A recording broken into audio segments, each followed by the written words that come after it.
अस्सलाम everyone, welcome to my channel drafting to beam. आज के वीडियो में हम लोग देखने वाले हैं किस तरीके से जनाब आइसोमेट्रिक के अंदर काम कर सकते हैं। अभी मेरे पास यहाँ पे ऑटोकैड ओपन है, तो सबसे पहले जो है ना मैं यहाँ पे एक कोई भी डिफ़ॉल्ट टेम्पलेट ओपन कर लेता हूँ। जैसे कि समझ लीजिए मैं यहाँ पे एक न्यू फाइल ओपन कर ले रहा हूँ एंड इसके अंदर जो है ना आप ड्राइंग यूनिट्स को सेट कर ले सकते हैं, या नहीं वो तो कोई भी एक डिफ़ॉल्ट टेम्पलेट आप पहले से जो है ना सेट कर ले सकते हैं, जिसके ऊपर मैं ऑलरेडी एक शॉर्ट वीडियो अपलोड कर चुका हूँ। उसके बेसिस पे भी जनाब एक डिफ़ॉल्ट टेम्पलेट को सेट कर सकते हैं। अभी सबसे पहले मैं यहाँ पे यूनिट्स एंड अपने डायमेंशन स्टाइल को प्रॉपरली एडजस्ट कर लेता हूँ, जिसके अंदर मुझे सिंबल एंड एरोज सेट करना है, टेक्स्ट का हाइट मुझे सेट करना है, देन प्राइमरी यूनिट्स मुझे एक सेट करना है। तो सारी चीज़ों को मैं यहाँ पे प्रॉपरली एडजस्ट कर लेता हूँ। ओके, ये सारी चीज़ें होने के बाद जो है ना मैं यहाँ पे ड्राफ्टिंग सेटिंग्स का एक इंटरफेस ओपन कर लेता हूँ। DS एंटर इसका शॉर्टकट है। ड्राफ्टिंग सेटिंग्स के अंदर जो ना आपको यहाँ पे एक स्नैप एंड ग्रिड का एक सेक्शन मिलता, ये सेक्शन को आपको ओपन कर लेना है। देन यहाँ पे आपको नीचे मिलता है एक आइसोमेट्रिक स्नैप, इसको यहाँ पे चेक कर लेंगे। यहाँ पे आपको करना है ओके। ओके करने से पहले जनाब यहाँ पे पोलर ट्रैकिंग को एक चेक कर लेना, पोलर ट्रैकिंग आपका ऑन रहना एंड यहाँ पे आपको इन सेगमेंट जो एंगल है ये आपको सेट करना है पे 45 डिग्री, ठीक है। अभी देखो आइसोमेट्रिक में काम करने का मेनली जो रीज़न रहता है वो है कि आपके पास कोई भी 3D डायमेंशन आइकॉन है या फिर कोई ऑब्जेक्ट है वो आप इजीली क्रिएट कर सकते हैं। अभी सपोज़ मेरे पास यहाँ पे एक ऑब्जेक्ट है कुछ इस तरीके का, अगर ये ऑब्जेक्ट आपको ड्रॉ करना है, अब ये कैसा है इसके जो भी डायमेंशंस है जिसके अंदर हॉरिजॉन्टल डायमेंशन, वर्टिकल डायमेंशन है, इसका जो भी हाइट है, ये सारे डिटेल्स इसके अंदर क्या है ईजिली आपको विजिबल हो रहे हैं। अगर आपको सिमिलरली ऐसा डायग्राम आइसोमेट्रिक के अंदर क्रिएट करना है तो उसके लिए जो है ना आपको यहाँ पे बेसिकली ड्राफ्टिंग सेटिंग्स को सेट करना पड़ता है सबसे पहले, जिसके अंदर आपको स्नैप एंड ग्रिड से isometric snaps and polar tracking के अंदर से इन सेगमेंट जो एंगल है वो 45 डिग्री आपको सेट करना है। उसके बाद आप यहाँ पे जो है ना फंक्शन की F5 का यूज़ करके आइसोमेट्रिक जो आपका प्लेन है इसको आप स्विच कर सकते हैं।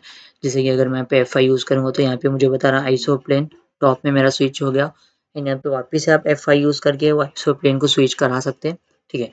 अब इसके अंदर जो है ना आप यहाँ पे सिंपली एक लाइन कमांड यूज़ कर लीजिए, जिसके अंदर जो है ना आपको पोलर ट्रैकिंग ऑन रहने की वजह से कि आपको particular 90 degree and 45 degree 135 degree के अंदर आपको रेफरेंसेस इजीली विजिबल हो जाते हैं। इसके बेसिस पे आप अपने ऑब्जेक्ट को क्रिएट कर सकते हैं। अभी फॉर एग्जांपल के लिए जो है ना मैं यहाँ पे एक कोई भी एक बेसिक ऑब्जेक्ट क्रिएट कर लेता हूँ, लाइक इसका जो भी लेंथ रहेगा या विड्थ रहेगा मैं यहाँ पे एड अप कर लेता हूँ। जैसे कि यहाँ पे 90 डिग्री में आप एक लाइन क्रिएट कर रहे हैं, देन 135 डिग्री के अंदर 1 मीटर, मैं यहाँ पे मीटर में वर्क कर रहा हूँ, ठीक है। देन इसके बाद इधर से आप एक सामने एक लाइन ले रहे हैं 135 डिग्री के अंदर, यहाँ पे बॉटम में भी सेम एंड इसको आप यहाँ पे इस तरीके से यहाँ पे ज्वाइन करा रहे हैं। सिमिलरली यहाँ से आप 1 मीटर इसको ज्वाइन कर लीजिए एंड यहाँ से वापस से 1 मीटर इसको ज्वाइन कर लीजिए एंड ये वाले पॉइंट से यहाँ पर ज्वाइन कर लीजिए, ठीक है। अब ये जो ऑब्जेक्ट है कैसा है, बेसिकली आपका एक क्यूब है फॉर एग्जांपल के लिए, ठीक है। अब इसके अंदर आप जो है ना यहाँ पे अलाइन कमांड का यूज़ करके इसका जो भी लेंथ है, विड्थ है एंड जो भी इसका डेप्थ है, ये तीनों डायमेंशन को आप इजीली रीड कर सकते हैं। अभी मेरे पास यहाँ पे जो ऑब्जेक्ट है इसके अंदर मेरे पास टोटल जो यहाँ पे लेंथ दिए है वो 2 मीटर है, ठीक है। देन इसकी हाइट है 1.5 metre, horizontal and vertical dimensions दोनों सिमिलर है। तो अगर आप जो है ना ये वाले ऑब्जेक्ट को क्रिएट करना चाह रहे हैं देन इजीली आप यहाँ पे क्रिएट कर सकते हैं। अभी सपोज मेरे पास यहाँ पे जो 135 डिग्री के अंदर इसकी जो वैल्यू रिक्वायर्ड है 2.5 मीटर मुझे रिक्वायर्ड है, ठीक है। मैं सॉरी 2 मीटर है, यहाँ पे आपकी वैल्यू ये जो है ना 2 मीटर है एंड इसका सेम 2 मीटर बाई 2 मीटर मेरे पास एक लेंथ मुझे यहाँ पे रिक्वायर्ड है, ठीक है।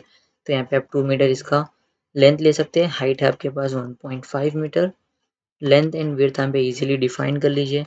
देन उसके बाद जो है ना इधर से इसका जो भी हॉरिजॉन्टल वैल्यू है वो भी आप यहाँ पे डिफाइन कर लीजिए, देन वर्टिकल वैल्यू भी डिफाइन कर लीजिए एंड यहाँ पे ज्वाइन कर लीजिए, ठीक है। उसके बाद अब यहाँ पे कैसा आपके पास कुछ एक कटिंग सेक्शंस दिए हुए जिसके डायमेंशंस जो ना आपको ऑलरेडी यहाँ पे प्लान व्यू के अंदर दिए हुए रहते हैं, उसके बेसिस पे आप रीड करके डिफाइन कर सकते हैं। लाइक इसकी मेरे को हाइट चेक करना है कितनी दिए हुए है, तो आप यहाँ पे इसके अंदर डायमेंशंस कुछ डिफाइन नहीं करे हुए हैं, बट हाँ टॉप से अगर ये पॉइंट से ये पॉइंट तक यहाँ पे वैल्यू दी है 1 मीटर, हम टोटल हाइट यहाँ पे ले रहे हैं 1.5 मीटर, तो ये पॉइंट से ये पॉइंट तक इसका जो डिस्टेंस रहेगा वो रहेगा बेसिकली 0.5। तो यहाँ पे आप जो है ना इसको एक हाइट ले सकते हैं 0.5 एंड यहाँ पे जो है ना अभी स्ट्रेटली इसको आगे तक एक्सटेंड कर लीजिए, ठीक है। देन ये साइड का जो सेक्शन है कम्प्लीटली जॉइन है, अब यहाँ से एक हाइट ले सकते हैं 1.5 एंड अब इसके साथ इसको ज्वाइन कर लीजिए। एंड जब भी आप पॉइंट ज्वाइन करते हैं तो ध्यान रखना कि आपका एंगल एकदम प्रॉपरली आ रहा है या नहीं आ रहा, ठीक है। अब मेरे केस में तो एकदम सारी डिटेल्स सही से आ रहे, ओके। देन यहाँ पे 1 मीटर है, देन यहाँ पे भी आपको 1 मीटर देना पड़ेगा। तो इधर से आपका ये जो लेंथ रहेगा 45 डिग्री में 1 मीटर एंड यहाँ पे वो नीचे है, यहाँ पे आके ये फ्लैट होता, ठीक है, कुछ इस तरीके से। देन उसके बाद ये लाइन आपकी यहाँ पे आगे तक एक्सटेंड होती है कुछ इस तरीके से, ठीक है। एंड यहाँ से बैक साइड से 0.5 मीटर यहाँ पे वैल्यू मुझे लेना है, तो इधर से आप सामने ले लीजिए 135 डिग्री के अंदर 0.5 मीटर एंड यहाँ पे आगे इसको एक्सटेंड करके इसको इजीली आप यहाँ पे फिलेट कर सकते हैं एंड इसको आप नीचे तक ज्वाइन कर लीजिए स्ट्रेटली एंड यहाँ से इसको इस तरीके से यहाँ पे फिलेट कर लीजिए, एफ एंटर, कुछ इस तरीके से, ठीक है। अब यहाँ पे जो भी आपको डिटेल्स दिख रहे हैं वो सारी चीज़ों को आप यहाँ पे हाईलाइट करा लीजिए। देन बाकी के सारे डिटेल्स को डिलीट कर सकते हैं, लाइक ये लाइन एंड ये लाइन को मेरे को यहाँ पे जो है ना सेलेक्ट करना पड़ता कुछ इस तरीके से एंड ये बैक साइड के जो भी रेफरेंसेस है मैं सिंपली इनको डिलीट कर दूँ क्योंकि ये मुझे विजिबल नहीं कराना है, जस्ट मेरे को यहाँ पे इस तरीके से विजिबल कराना है। देन यहाँ पे एक सेंटर लाइन ले लेता हूँ मैं यहाँ पे एंड बीच में आप एक सर्कल ड्रॉ कर लीजिए जिसका रेडियस यहाँ पे दिए सो है डायमीटर 5 है, तो रेडियस मेरे को आता है यहाँ पे 0.5 कुछ, सॉरी। अब यहाँ पे अगर मैं सर्कल ड्रॉ कर रहा हूँ तो मुझे क्या है पर्टिकुलर यहाँ पे एंगल के बेस पे करना पड़ेगा।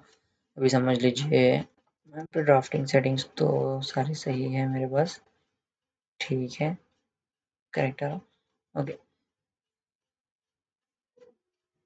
F5 का यूज़ कर लीजिए अगर आप यहाँ पे सर्कल ड्रॉ कर रहे, देन कुछ इस तरीके से आपको लेना है 2.5 मीटर, ओ सॉरी, ओवरऑल जो उसका डायमीटर है बेसिकली 0.5 है, तो मेरे को यहाँ पे सर्कल लेना पड़ेगा 0.25 इस तरीके से, ठीक है। ये एक्चुअल 3D में बने हुआ है, तो आप जो है ना यहाँ पे F5 को रिफ्रेश करके चेक कर लीजिए, अगर मैं यहाँ से बनाऊंगा तो कुछ इस तरीके से बन रहा, ठीक है। अगर मैं लेफ्ट सेक्शन में भी अगर बना रहा हूँ तो पर्टिकुलर अगर मैं यहाँ पे अभी बनाया तो क्या उतना प्रॉपरली मुझे दिख नहीं रहा है, बट ठीक है चलता। अगर जो ना आप 3D के अंदर काम करते हो वहाँ पे वो चीज़ को ईजिली क्रिएट कर सकते हैं। आइसोमेट्रिक में चीज़ों को ज़रा क्रिएट करना डिफिकल्ट होता है बट आप ईजिली कर सकते हैं, ठीक है।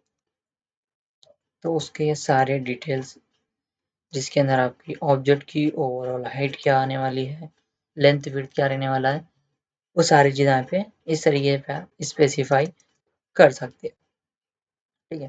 अब ये सारी चीज़ें होने के बाद जो है ना मेरे को अपने ऑटोकैड की ड्राइंग को एक पीडीएफ के अंदर जो है ना कन्वर्ट करना है, तो सिंपली जो है ना मैं यहाँ पे अपनी फाइल को एक साइड सेक्शन में जो है ना यहाँ पे कॉपी कर लेता हूँ कोई भी एक साइड में, ठीक है। अब यहाँ पे कॉपी करने के बाद जो है ना मैं अपने यहाँ पे लेआउट के सेक्शन पे क्लिक कर लेता हूँ जो आपको जो है ना यहाँ पे नीचे लेफ्ट साइड बॉटम में मिलता। लेआउट वन पे क्लिक करने के बाद आप इस पे राइट क्लिक कर लीजिए एंड यहाँ पे पेज सेटअप मैनेजर के अंदर आके जो ना पे इजीली एक पेज सेटअप को क्रिएट कर सकते हैं जिसके अंदर आप कोई भी एक डिफ़ॉल्ट नेम ऐडअप कर लीजिए, ठीक है। जैसे कि यहाँ पे आ रहा सेटअप वन, ओके कर लीजिए एंड यहाँ पे आपको नेम डिफाइन करना है। मुझे जो है ना पीडीएफ के अंदर मेरा प्लान रिक्वायर्ड है, तो यहाँ पे DWG पीडीएफ सेलेक्ट कर लीजिए। देन उसके बाद पेपर साइज़ आप क्या देना चाह रहे हैं, A4 ले रहे हैं, A3 ले रहे हैं, A2 ले रहे हैं, उसके बेसिस पे अब हम बेसिक एक प्लान को जो है ना पीडीएफ में कन्वर्ट करना चाह रहे थे, यहाँ पे A4 पेपर सेलेक्ट कर लीजिए एंड यहाँ पे उसका ड्राइंग ओरिएंटेशन सेलेक्ट कर ले सकते हैं, ठीक है। अभी ड्राइंग ओरिएंटेशन समझ लीजिए लैंडस्केप रिक्वायर्ड है, पोर्ट्रेट रिक्वायर्ड है, ये सारी चीज़ों को सेट करने के बाद यहाँ पे आप कर लीजिए simply okay, set current and यहाँ पे इसको क्लोज कर लीजिए, ठीक है। उसके बाद ये जो बॉर्डर आ रहा है ये बॉर्डर को आप यहाँ पे एडजस्ट कर लीजिए अपने रिक्वायरमेंट के हिसाब से, पेपर साइज़ के हिसाब से आप इसको एडजस्ट करना। देन उसके बाद जो है ना आपकी ये जो विंडो है इस पर आप डबल टैप कर लेंगे, अपने प्लान को सिंपली यहाँ पे जो है ना फोकस करा लीजिए अपने शीट के अंदर। देन बाहर स्क्रीन पे डबल टैप करने के बाद ये बॉर्डर को सेलेक्ट करना है एंड यहाँ पे आपको बॉटम में जो है ना एक ऑप्शन मिलता हो स्केल का एंड यहाँ पे आपको स्केल सेट करना है 1:100 के इसमें, ठीक है। क्योंकि टिपिकली जो भी आपके पास जो है ना रेसिडेंशियल प्रोजेक्ट्स है, कमर्शियल प्रोजेक्ट्स है, कॉमनली उसको ही जो स्केल रहेंगे 1:100 इसमें देते हैं। जो भी माइनर डिटेलिंग है, जैसे कि समझ लीजिए फुटिंग कॉलम्स की रिबार डिटेलिंग, वो जो है वो सारी चीज़ों को जो है ना 1:50 1:20, ठीक है, वो स्केल में देते हैं। अब ये स्केल बेसिकली क्या है, वो तो आपके पास समझ लीजिए प्लान में 1 inch is equal to on side 100 inches, उसका 100 टाइम्स उसको बड़ा होता है बोले, ठीक है। अब यहाँ पे क्या है, आपके पास 1:100 है, 1:, जो है ना यहाँ पे 50 दिए, 1:20 दिए। अभी मैं अपने प्लान को 1:40 या फिर 1:50 में अगर सेट करूँगा तो प्लान्स की जो डिटेल है वो प्रॉपरली विजिबल नहीं रहते, तो 1:100 के इसमें आप सेट कर लेंगे, जिसके रिकॉर्डिंग आप नीचे जो है ना दूसरे डिटेल्स भी एडअप कर सकते हैं। लाइक समझ लें आपके क्लाइंट का नेम हो गया, एंड जो भी जो है ना प्रोजेक्ट के बारे में डिटेल्स आपको स्पेसिफाई करना है, यहाँ पे नीचे वो सेक्शंस को भी आप जो है ना ईजिली डिफाइन कर सकते हैं। सारी डिटेल्स जो है ना आप एडअप करने के बाद कंट्रोल पी का यूज़ करके जो है ना आप यहाँ पे प्रिंट दे सकते हैं। अभी समझ लीजिए ये मेरा प्लॉट है। अब यहाँ पे कैसा है, सारी डिटेल्स मेरे को ईजिली दिख रही है। इसके अंदर जो है ना आपका रूम डायमेंशंस हो गया, ठीक है, एंड यहाँ पे जो है ना आपका जो भी एनोटेशंस है, सेक्शंस, लाइन्स हैं, फर्नीचर, सारी चीज़ें विजिबल हो रहे हैं। अगर समझ लीजिए यहाँ पे जो कलरिंग आ रही है, मुझे कलर रिक्वायर्ड नहीं है, देन यहाँ पे जो है ना आपको एक स्टाइल मिलता, ठीक है, यहाँ पे आपको स्टाइल लेना है मोनोक्रोम। मोनोक्रोम लेने के बाद जब यहाँ पे प्रीव्यू करें तो सारे डिटेल्स आपको ब्लैक एंड व्हाइट के अंदर मिलते हैं। देन ये लाइन्स आपको जो है ना बहुत ज़्यादा थिक लग रहे हैं, तो आप जो है ना यहाँ पे इसको LW एंटर करके लाइन वेट के अंदर जो डिफ़ॉल्ट आ रहा है इसको आप यहाँ पे 0 ले लीजिए, एंड यहाँ पे उसको ओके कर लेंगे, कंट्रोल P। देन यहाँ पे आप जो है ना प्रिंट प्रीव्यू के अंदर इसको चेक कर लीजिए, ठीक है। इसके अंदर जो है ना लाइन का जो थिकनेस है बहुत ज़्यादा थिक नहीं लगता, एकदम जो है ना सिंगल लाइन दिखता है, एंड यहाँ से जो है ना आप इसको मोनोक्रोम कर लीजिए, देन प्रीव्यू, चेकआउट, ठीक है। अब यहाँ पे क्या है, सारी डिटेल्स मुझे एकदम क्लियरली एंड अच्छे से लग रहे हैं, ठीक है। ये सारी चीज़ें होने के बाद आप इसको अपने रिक्वायरमेंट के हिसाब से जहाँ पे आपको होना है, अब वहाँ पे इसको जो है ना सेव कर सकते हैं। अभी समझ लीजिए एग्जांपल के लिए मैं अपने डॉक्यूमेंट के अंदर इसको सेव करना चाह रहा हूँ, ठीक है, एंड यहाँ पे मैं जो है print1 बोल के फाइल का नाम देके यहाँ पे सेव कर लेता हूँ, जिसके अंदर जो है ना ऑटोमेटिकली मेरे को यहाँ पे फाइल ओपन होके विजिबल होती है, ठीक है। अब यहाँ पे देख लीजिए मेरी जो भी PDF फाइल है ऑटोमेटिकली यहाँ पे विजिबल हो रही है, ठीक है। तो इस तरीके से जो है ना आपको ईजिली कोई भी आपके पास प्लॉट है तो आप जो है ना उसका प्रिंट प्रीव्यू ईजिली प्रोवाइड कर सकते हैं, ठीक है। देन उसके बाद जो है ना अगर आपको एडिशनल लेआउट्स ऐड करना है तो यहाँ पे प्लस के आइकॉन पे क्लिक करके एडिशनल लेआउट्स ऐड कर सकते हैं ईजिली, ठीक है। तो आप जो है ना जो भी आपका प्लान हो गया, एलिवेशन हो गया, सेक्शंस हो गए, वो सारी चीज़ों को जो है ना एक A2 या फिर A3 पेपर के अंदर आप ईजिली सारी डिटेल्स को एडजस्ट कर सकते हैं। अभी फॉर एग्जांपल के लिए अगर मेरे को ये प्लान के साथ साथ A4 पेपर के अंदर ही, ठीक है, एलिवेशन भी मेरे को विजिबल कराना है, तो सिंपली मैं यहाँ पे इसके बॉर्डर को एडजस्ट कर लेता हूँ, एम एंटर, मैं यहाँ पे स्लाइडली इसको एडजस्ट कर लेता हूँ। अब ये वाले सेक्शन में मेरे को इसका एलिवेशन शो करना है, तो यहाँ पे आ जाओ लेआउट के सेक्शन में, एंड यहाँ पे जो है ना आप एक इसका व्यू पोर्ट रेक्टेंगल यहाँ पे ड्रॉ कर लो कुछ इस तरीके से, एंड यहाँ पे आप अपने एलिवेशन को यहाँ पे हाईलाइट कर लो। देन बाहर डबल क्लिक करने के बाद बॉर्डर को यहाँ पे एक स्केल प्रोवाइड करो 1:100 की स्केल में। अगर डिटेल्स आपको ईजिली विजिबल हो रहे, देन उसके रिक्वायरमेंट के हिसाब से यहाँ पे बॉर्डर को एडजस्ट कर लो, ठीक है, एंड मूव करके इसको कुछ इस तरीके से एडजस्ट कर लो एकदम सेंटर में, एंड कंट्रोल P, एंड इसको जो है ना एक बार प्रीव्यू कर लो। सारी डिटेल्स अगर सही से लग रहे देन आप इसको जो है ना फाइनली प्रिंट के लिए दे सकते हैं। अभी समझ लीजिए यहाँ पे मोनोक्रोमिक ले लेंगे, एंड यहाँ पे इसको सेव कर लेंगे, लाइक समझ लीजिए प्रिंट नेम यहाँ पे मैं 2 ले लेता हूँ, सेव कर लीजिए, ठीक है। सेव करने के बाद जो है ना आप इसको ईजिली ओपन कर सकते हैं, या नहीं वो तो क्या है ऑटोमेटिकली आपकी जो फाइल रहेंगी यहाँ पे ओपन होकर आपको विजिबल होती है। अभी ये ओके, यहाँ पे देख लीजिए आपका प्लान एंड आपका जो एलिवेशन है ईजिली एक ही फाइल के अंदर आप इसको ईजिली प्रिंट के लिए दे सकते हैं, ठीक है। अभी समझ लीजिए इसके लिए कुछ बेसिक कैलकुलेशन भी रहता है, जिसके अंदर जो ना आप आपका जो भी प्लॉट का लेंथ विड्थ है उसके बेसिस पे आप चेक कर सकते हैं कि वो प्लॉट को आप A4 पेपर में जो है ना एग्जीक्यूट कर सकते हैं या नहीं कर सकते हैं, ठीक है। एक बेसिक कैलकुलेशन मैं आप लोगों को यहाँ पे बता देता हूँ, जैसे कि समझ लीजिए आपके पास जो है ना कुछ भी एक प्लॉट का साइज़ है, एग्जाम्पल 30 फीट, ठीक है। आप जो है ना इसको ईजिली यहाँ पे एक को कैलकुलेशन के बेस पे जो है ना चेक कर सकते हैं। अभी समझ लीजिए मेरा जो पेपर का जो साइज़ है, ठीक है, अब पेपर साइज़ है मेरा समझ लीजिए A4 पेपर मैं यूज़ करूँ जिसका साइज़ है 210 × 297, mm के अंदर है, ठीक है। तो मेरे को क्या करना पड़ता है कि यहाँ पे 30 फीट को डिवाइडेड बाई 304.8 mm मुझे यहाँ पे करना पड़ता है, ठीक है। अब जो भी इसका वैल्यू आएगा, अभी समझ लीजिए मैं यहाँ पे कंट्रोल 8, मैं अपना यहाँ पे कैलकुलेटर ओपन कर लेता हूँ एंड यहाँ पे 30 फीट को डिवाइडेड बाई 304.8 कर लेता हूँ। सॉरी, मुझे यहाँ पे मल्टीप्लाई करना पड़ेगा। 30 मल्टीप्लाई बाई 30 फीट इंटू 304.8, तो यहाँ पे आ रहा ये 9144, ठीक है। अब इसको जो है ना आपके स्केल के हिसाब से 9144 डिवाइडेड बाय 1000 अगर आप कर रहे हैं तो यहाँ पे 91.4 mm हमारी वैल्यू, ठीक है। तो आप इसको जो है ना यहाँ पे इजीली ऐड इन कर सकते हैं, ठीक है। क्यों? अब 91.44 जो है ना आपके पास हॉरिजॉन्टल वैल्यू है, ठीक है। अब मेरे पास पेपर के अंदर हॉरिजॉन्टल वैल्यू है 210 mm, ठीक है। तो अब 30 फीट अगर आपके पास एरिया रहा, आप इजीली एडअप कर सकते हैं। एंड समझ लीजिए आपके पास 40 फीट है, मल्टीप्लाई बाई 304.8 अगर आप यहाँ पे कर रहे हैं, हम यहाँ पे क्रॉस चेक कर लेंगे इसको भी। जैसे कि आप 40 फीट को मल्टीप्लाई कर रहे 304.8 से, तो यहाँ पे आ रहा 12192। इसको आप कर लीजिए डिवाइडेड बाय 100, क्योंकि हम 1:100 की स्केल में देने वाले हैं। तो यहाँ पे आ रहा 121.92, ठीक है।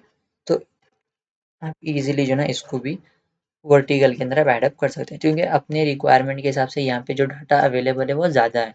तो ठीक है, अगर 30/40 आपके पास प्लॉट है तो जो है ना आपके पास A4 पेपर के अंदर आप इसको ईजिली सेट कर सकते हैं। अगर आपके पास पेपर साइज ज़्यादा रहा, या फिर समझ लीजिए पेपर आपके पास या फिर प्लॉट आपके पास मीटर में है, ठीक है।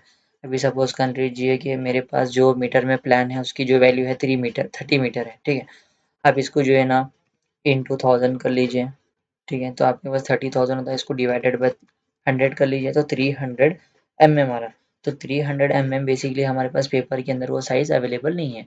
तो आपको जाना पड़ेगा फिर A3 पेपर लेना पड़ेगा, देन उसका साइज़ आप क्रॉस चेक करके उसके बेसिस पे ईजिली 1:100 के अंदर हम जो ना अपने पेपर प्लॉट को ऐड इन कर सकते हैं, नहीं कर सकते वो चीज़ को चेक कर सकते हैं। या नहीं बोले तो अपने पास जो 1:100 स्केल आ रही है आप उसको एडिट कर सकते हैं। फॉर सपोज कर लो 1:150 की स्केल में मैं दे रहा हूँ, ठीक है। देन यहाँ पे आपके पास जो वैल्यू आ रही 200 mm आ रही, तो ईजिली आप इसको ऐड इन कर सकते हैं। बट उसके अंदर जो ना आपको समझ लीजिए मार्जिन वो प्रोवाइड करना है, प्रॉपर एक टाइटल ब्लॉक बनाना है, तो वहाँ पे जो ना ज़रा पेपर के साइज़ को ईजिली मैनेज करना पड़ता है। तो ये सारी चीज़ों को आप जो है ना ईजिली एक बार प्रैक्टिस कर लेके देख लीजिए। इसके रिगार्डिंग अगर कुछ भी डाउट्स है जस्ट लेट मी नो इन दी कमेंट सेक्शन। और हम लोग जो ना बहुत जल्द जो ना रिविट आर्किटेक्चर पे काम करने वाले हैं। तो अब ये सारी चीज़ों को एक बार अच्छे से प्रैक्टिस कर लीजिए, देन चैनल को सब्सक्राइब कर लीजिए, क्योंकि आने वाले टॉपिक्स बहुत ज़्यादा इंटरेस्टिंग रहने वाले हैं, जिसके अंदर हम जो है ना completely rivet architecture and rivet BIM cover करने वाले हैं विद लाइव प्रोजेक्ट्स के साथ।